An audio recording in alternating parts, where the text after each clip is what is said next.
of the first round of eliminations of your NCAA Season 99. New heroes of the game, a big game on hand between the Perpetual Altas and the San Beda Red Lions. The Altas winning 2 straight. San Beda also coming off a win in their previous contest. Good to have you with us on a Tuesday afternoon, October 17, 2023. My name is Martin Javier, alongside former NCAA champion, former NCAA Mythical 5 member, Mr. JB Mocon, as we start off with a bucket right away from Cyrus Nitura. JB.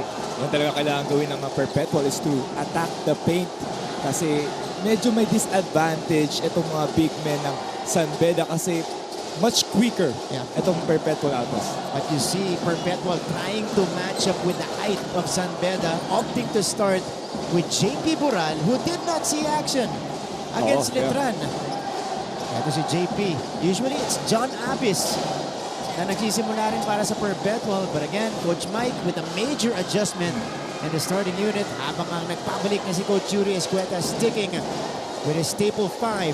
Here's Yukian Andrada putting it on the floor a little bit too strong on the leaner.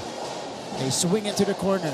San Beda, this is a team that likes to play the perimeter game as Alfaro puts it up, lets it fly, and knocks it down from deep. Tama ka dyan, Martin. Itong San Beda, they really like to execute until to the last second. Kahit wala silang, di nila pino-force yung mga shots, they're not hurried shots, they really want to execute hanggang may ma-open. That's right. They're very thorough with their offense. Here's Razon on the second try for the Altas. Jello Razon with a second bucket for Perpetual. San Beda turns the ball over. And speaking of the Red Lions, again, they are coming off a big win against the JRU Heavy Bombers. Puntahan natin ang kanilang courtside reporter. Let's see what they have in mind against Perpetual today. Let's have Julia Ong right here. Julia. Thank you, Martin, to battle with a team that has a back-to-back wins and who'll surely come in with high morals. The San Beda Red Lions aren't phased at all because they are ready and coming in today ready to hunt their consecutive victory. Lalo't ngayon, buo na muli ang pamilya sa pagbabalik ni Coach Yuri. Asahan daw natin ang mas ganado at mas gutom pa sa panalong mga Leon. Para kay Yukian Andrada, ang focus nila for today's game ay higit sa depensa sa mga gwardiya ng Altas dahil sila ang nagbibigay ng energy rito. Puso, utak at disiplina, yan ang baon para sa laban na ito. Ayun na muna sa ngayon, balik sa inyo, Martin and Rick. Julia, maraming salamat. That's the perfect game plan, especially against a team whose confidence is growing after 2 straight wins, JB. At saka, syempre, kompleto na nga yung family. Diyan na si Coach Yuri. Syempre, credit sa kay Coach Andre, Coach Boyet, even Coach Norman Black is there to provide the support, the help nung nawala si Coach Yuri. That's right. Holding down the fort was primarily assistant coach Andre Santos. As we take a look at Clifford Hopia right here, San Beda gets it back. Payosing banker is too strong. It is rebounded by JP Boral. Ito ngayon ang Perpetual. Coming off 2 straight wins versus San Sebastian and Letran as Razon. Wow, Jello Razon with the confidence and the stroke here in the first frame. Yeah, ito si Jello. Ito yung normal na Jello na nakita natin ever since he started playing dito sa NCAA for Perpetual. Kasi medyo shy type siya nung nag-start tayong season, pero we can see here yung confidence niya. It's really growing. Speaking of confidence, JV, this guy, ito overflows with confidence. Jacob Cortez, the scoring leader right now, #1 in scoring in the league. What a pass! Omega, the bucket and beyond of the beautiful setup job by June Roque. Alam mo, ito si June Roque talagang mainit pa since last game, hitting 6 3-pointers. Siyempre, yung reads niya, once he drives, kita-kita niya si Omega dun for the end one. What a setup by June Roque. A continuation coming up for Omega. And this gives us a chance to go courtside this time. Punta tayo sa Perpetual. Nandito naman ang unang report ni Lexi Gonzalez. Lexi, go ahead.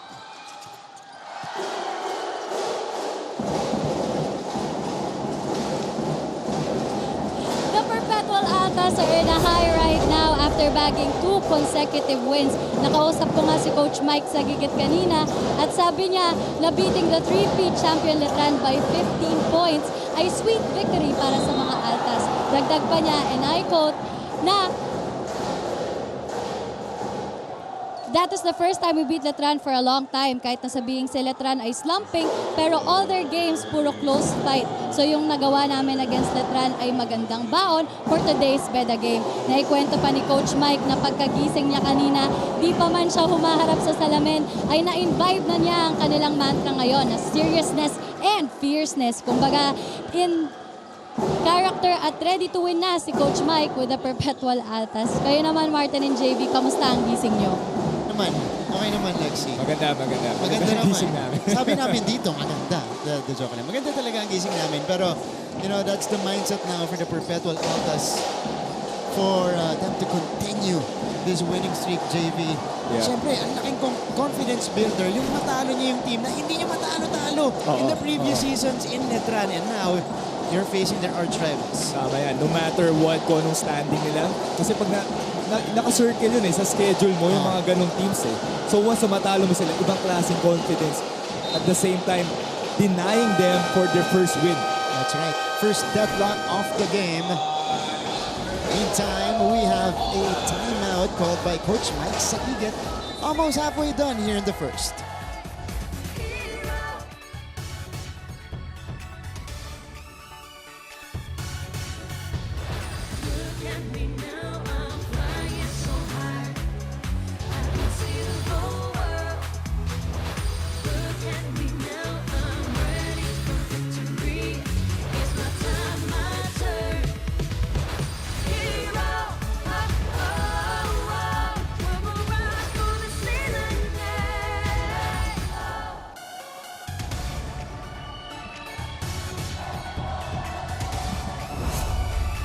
To live action.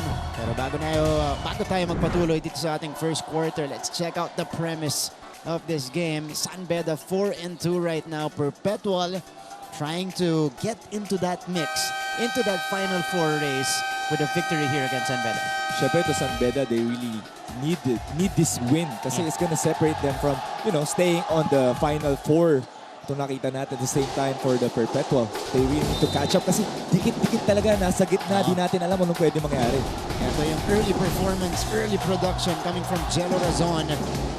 But San Beda keeps countering back. Peter Alfaro nailing 2 3-pointers right away here in the first frame.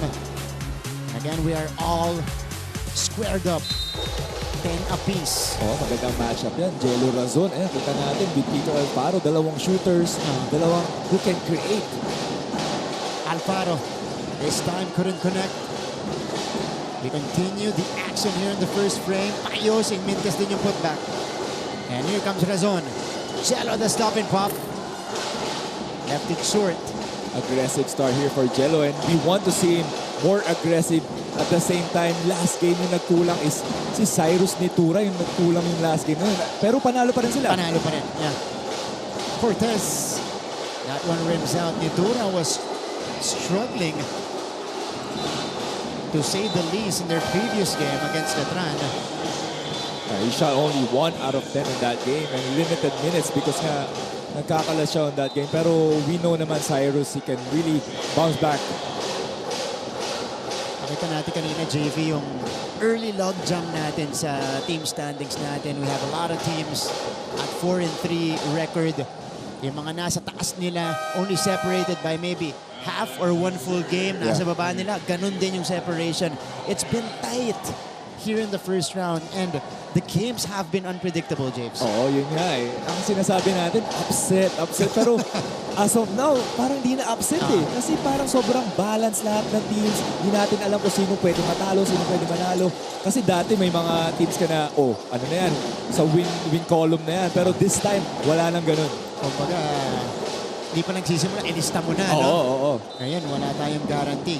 Alright, Perpetual gets it back. Jun Roque will trigger this one in 22 points in the previous game.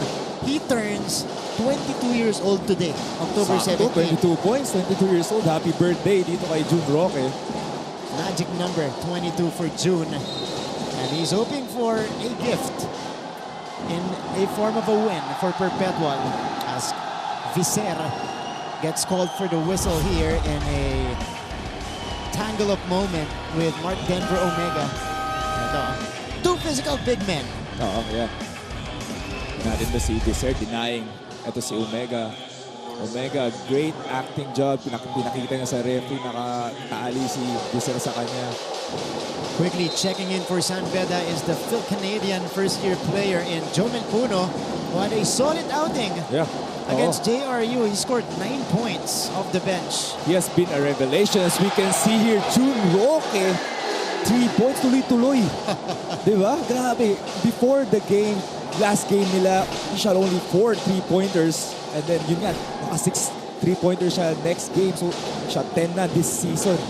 And what's scary for June, because he's such a freak athlete. As we take a look at Jacob Cortez, how about that shot? Banging it home, off balance.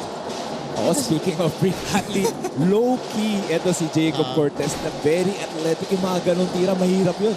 Ito si June Roque, umaangat na rin yung kumpiyansa, James. And he is slowly adjusting to the speed. Last year kasi, off the bench siya, only a few minutes. This year, babad siya. Kita mo well-adjusted na siya doon sa pacing natin sa NC. Yeah. Yun talaga nagiging problem or nagiging challenge for any teams kapag may mga, nakukuha mo yung responsibilities na yun. Yeah. Nigel Gonzalez just entered the game. Scores right away. Ito yung mga energy gaya ng San Beda. Sila Nigel Gonzalez, sila James Payusing is gonna provide you that energy, that drive. Roque. Face-up three is good. Happy birthday, Jun Roque. Back-to-back threes. Oh, this is turning out to be a birthday special for June Roque. All right, first quarter pa lang tayo. 8 lead changes already. Perpetual now ahead.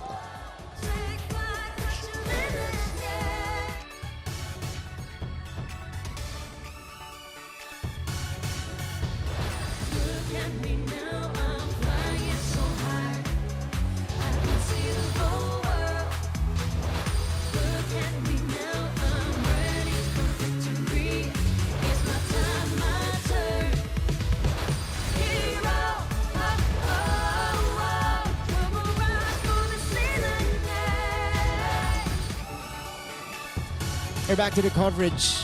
Balikan natin naging resulta ng Perpetual versus Letran, and we want to emphasize the three-point shooting of the Perpetual Altas. Before this game, they were only shooting it 11% from Rainbow Country. 12 out of 34 against the defending champions, and it continues today. It overflows today, JV. Oo, ganun talaga. Once makuha mo na yung rhythm mo as a team, as a player, kita natin doon, they shot, sabi mo nga, 12 out of 34. And yung 10 3-pointers doon, nagalo kay Jello Razon and June Roque, as we can see here, San Beda against JRU. Dikit na dikit yung laban at the very end with Jomel Puno getting that offensive rebound and giving it to Jacob Cortez. So yun talaga, kahit wala masyadong stats, yung endgame execution nila has been very, very good.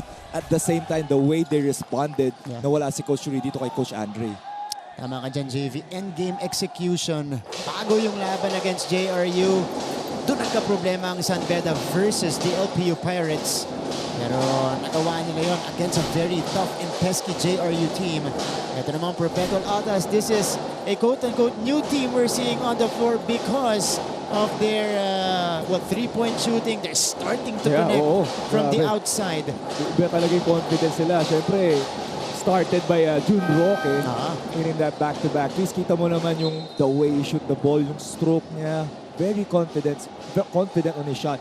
Before this game, he only shot 10 nga, di ba? And then only 20%. And that's gonna come up for sure kasi nga the way he plays right now. Actually, Perpetual as a team was struggling from different areas on the court right before the 2 games they're having. All right, they steal the ball away here. The interference in the interior. Ito na, ang Perpetual. Paracuma for 3. That one rims out. Roque, second chance for Perpetual. Pagaran to the corner. Roque for 3. Roque knocks it down. Red hot. In the first quarter is the birthday boy, June Roque. 3 3-pointers already for June Roque. And after that offensive rebound, siya pa yung rebound, pinasa niya, nag-relocate siya, shot that 3-point corner. Oh, Gonzalez ipinilit. Follow-up, hindi papasok para kay Kuntapay. But it'll stay. with the Red Lions. Pero going back to what you said, Martin, yun nga naging Achilles heel. As we can see here dito yung pasa and that 3-point shot ni June Roque, yun yung naging Achilles heel nila before yung last game nila. Itong 3-pointers kasi talagang pinapabayaan sila tumila sa 3 points. Pero as of now, the way this game is going, hindi na sila pwede iwan. Now they are a threat from 3-point range. Ang 13 3 puntos ni June Roque dito sa season natin. JV Gallego, who just checked in, a block from behind, but Jomel Puno retrieves it, couldn't follow it up. Is it a shot clock infraction? Yeah. Yeah, violation on San Beda. So again, Red Lions struggling in this stretch.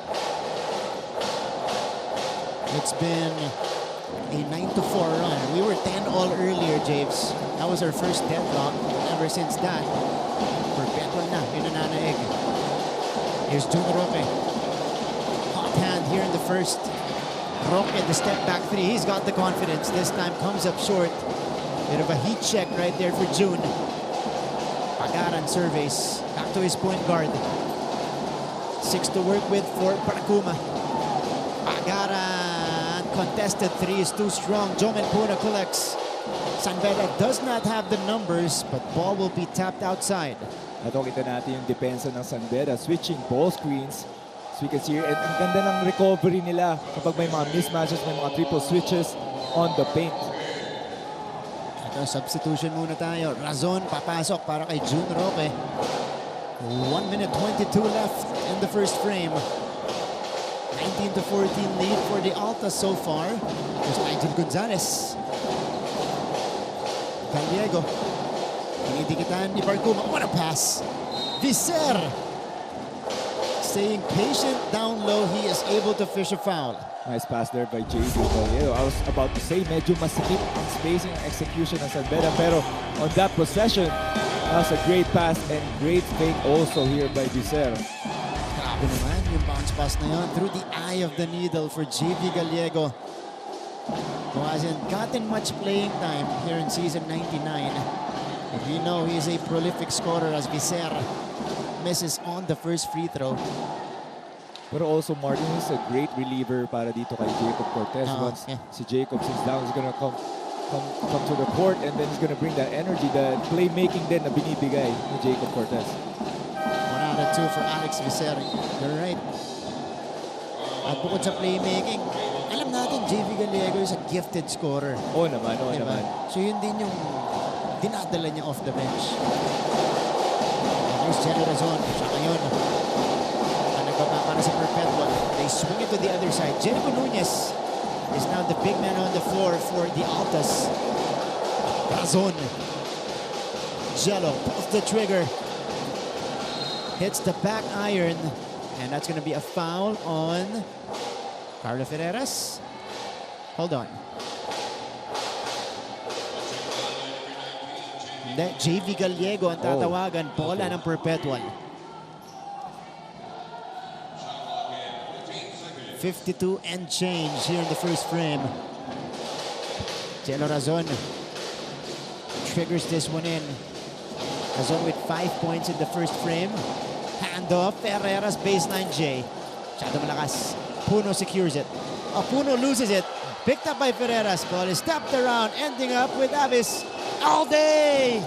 Mintes nga lang para kay Ferreras. A forward pass. It is Viser. Ooh, missing the layup. Sayang yung mga ganung possessions. Turnover before that and miss layup on the back-to-back possessions here for San Beda. A 5-second difference between the shot and the game clock. It is Jello Razon. Hindi diskarte ngayon para sa Altas. Kinukulit ni Nigel Gonzalez. Razon the crossover. And he is able to get the whistle. San Beda not yet in the penalty though. Both teams doing a great job in preserving their fouls. So sabi ko nga kanina, parang ibang Jello Razon nakikita natin. You know, very commanding si Jello. He wants the ball for the last shot kasi previous games niya binibigay niya kay Cyrus or si Cyrus ang nag-playmaking on the last play. Pero we can see here si Jello, he really wants the ball. It's very, very aggressive. assertive. Ito Oo, si Jello Razon. Kailangan niya yun. Yeah. This is his final year in the NCAA. Of course, that is expected from Perpetual's captain. Has taken a backseat in their first few games. Pero ngayon, back to his old form na siya. Abis found himself open. No go. Puro couldn't secure the rebound. Maraming oras pa to. 5 seconds. Pero solid talaga itong mga big men ng Perpetual. Ganda ng mga reach na, when they get the ball on top. Abis putting it down on the floor. Extra pass. Nunez! That's good. The final basket. The final say here in the first frame for Perpetual.